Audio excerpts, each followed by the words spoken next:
여러분을 그리스도의 은혜 안으로 불러주신 분에게서 여러분이 그렇게도 빨리 떠나 다른 복음으로 넘어가는 데는 나는 놀라지 않을 수 없습니다. 실제로 다른 복음이 있는 것은 아닙니다. 다만 몇몇 사람이 여러분을 교란시켜서 그리스도의 복음을 왜곡시키려고 하는 것 뿐입니다. 갈라디아서 1장 6에서 7절 말씀. 모든 성경이 그러하겠지만 이 갈라디아서 또한 매우 특별한 책 가운데 하나입니다. 이 갈라디아서는 복음이나 율법에 관해 아주 자세히 기술한 책이기 때문에 그러합니다. 그래서 이 책은 로마서와 함께 마틴 루터의 종교개혁의 근거가 되기도 하였습니다. 이 갈라디아서는 바울이 작성한 편지 가운데 하나입니다. 편지를 썼다는 것은 편지를 쓴 이유가 있다는 뜻인데 이 갈라디아 교회에 어떤 문제가 생겼다라는 것입니다.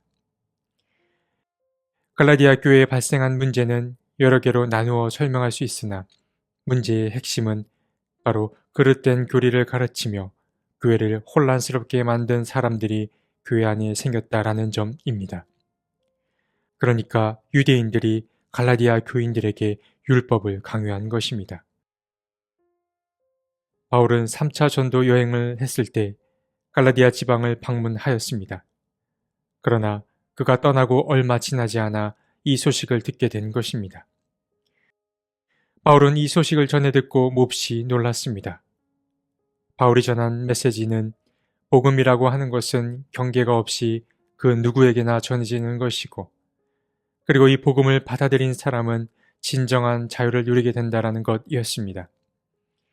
그런데 이 갈라디아 교회 안에는 바울이 전한 메시지와는 정반대의 이야기를 전하는 자들이 생겨난 것입니다.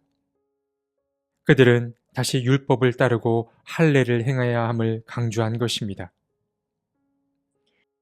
이로 인해 갈라디아 교인들 믿음의 적색불이 켜지게 된 것입니다. 그래서 바울은 절박한 심정으로 거의 투쟁에 가까운 서신을 쓰게 된 것이 바로 이 갈라디아서입니다. 그래도 일단 바울은 서신 서두에는 기본적인 예의부터 갖추었습니다. 그는 간단히 인사를 건넨 뒤에 자신이 어떻게 사도가 된 것인지를 서술합니다. 이것은 이제부터 자신이 하는 말은 사람이 건네는 말이 아니라 하나님이 전하는 말씀으로 여길 것을 당부하는 그 표현인 것입니다. 그는 자신의 사도권에 대해 이렇게 말합니다. 사람들이 시켜서 사도가 된 것도 아니요. 사람이 맡겨서 사도가 된 것도 아니요.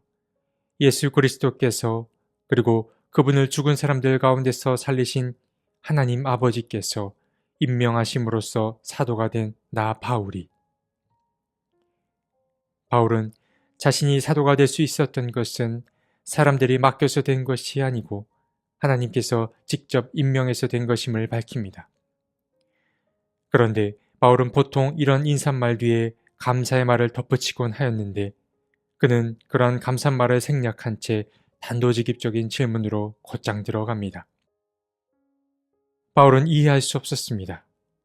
그는 어떻게 갈라디아 교인들이 그렇게도 빨리 다른 복음에 빠져들 수 있었는지 이해할 수 없었습니다. 여기서 다른 복음이란 물론 구약의 율법을 뜻합니다. 그는 교인들이 다른 복음을 따르는 그 소식을 듣고 상당히 큰 충격을 받습니다. 바울은 이해할 수 없다는 심정으로 이렇게까지 말합니다. 우리들이나 또는 하늘에서 온 천사일지라도 우리가 여러분에게 전한 것과 다른 복음을 여러분에게 전한다면 마땅히 저주를 받아야 합니다. 바울은 자신이나 혹은 천사라 할지라도 다른 복음을 전하는 자라면 저주받아야 마땅하다라고 말합니다. 바울은 그야말로 예수라는 존재에 사로잡힌 자였습니다. 바울은 갈라디아서 1장의 절반을 자신을 변호하는 이야기로 채우는데 알고 보니 자신을 적대하는 자들의 비난이 강력했기 때문에 그가 그러했던 것을 알 수 있습니다. 그러니까 그가 서두의 인사말에 굳이 자신의 사도직 이야기를 내세웠던 것은 자신을 대적하는 자들과 또 이 대적하는 자들이 하는 말 때문에 흔들리는 교인들에게 자신의 사도직의 그 당위성을 분명히 하기 위함이었던 것입니다. 바울의 적대자들은 바울이 예수로부터 위임받은 사도가 아니라 사람으로부터 위임받은 것이라 말했습니다. 바울은 이 비난을 거부합니다. 바울은 자신의 과거를 숨김없이 말하는데 바울은 자신이 예수를 박해했던 자였음을 솔직히 고백합니다. 그러나 바울은 다마스쿠스에서 자신에게 모습을 드러낸 예수를 만났고 이 사건을 경험한 이후 그의 인생은 180도 달라집니다.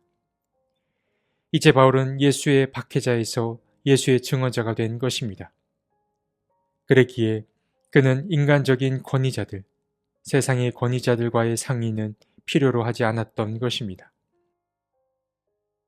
말씀드린 대로 바울은 복음 전하는 일에 열심을 다하는 사람이었습니다. 그는 복음이 변질되는 것을 견딜 수 없었습니다. 그는 하나님께서 주신 자유라는 선물을 막고 다시 율법과 할례를 전하는 자들을 참을 수 없었습니다.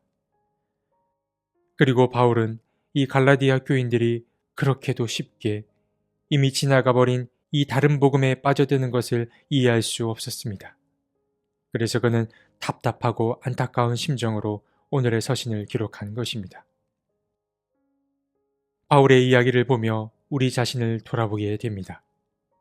바울은 자신이 진리라고 믿는 것을 끝까지 지키기 위해 고군분투했습니다. 그는 자신이 옳다고 여기는 일을 끝까지 붙들기 위해 애를 썼습니다.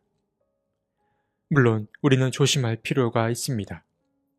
내가 진리라고 믿는 것, 내가 옳다고 여기는 것이 참 진리이고 참으로 옳은 일인지는 늘 돌아보고 성찰해 봐야 합니다. 그러나 내가 지키는 것이 사랑에 기초한 일이 분명하다면, 그리고 그것이 생명과 평화를 이루는 일이 분명하다면 타협 없이 끝까지 지켜나가야 합니다. 문득 알베르 까미의 말이 생각납니다. 큰 일에 임해서는 자신의 원칙대로 세워 그에 따를 것이되 작은 일에는 그저 자비시면 족하다. 작은 일들은 연민의 마음이면 족합니다. 그러나 큰 일에 있어서는 그 원칙을 끝까지 따라야 합니다. 지금 여러분들은 어떠십니까? 지금 우리의 마음은 어디를 향하고 있습니까? 여러분은 무엇을 끝까지 붙들고 살아가십니까? 내가 그리스도의 사랑 안에서 끝까지 지켜나가야 할 것이 무엇인지를 고민해보는 그런 하루가 되었으면 좋겠습니다. 하나님, 지금 우리 마음 가운데에 사랑의 마음이 있는지요?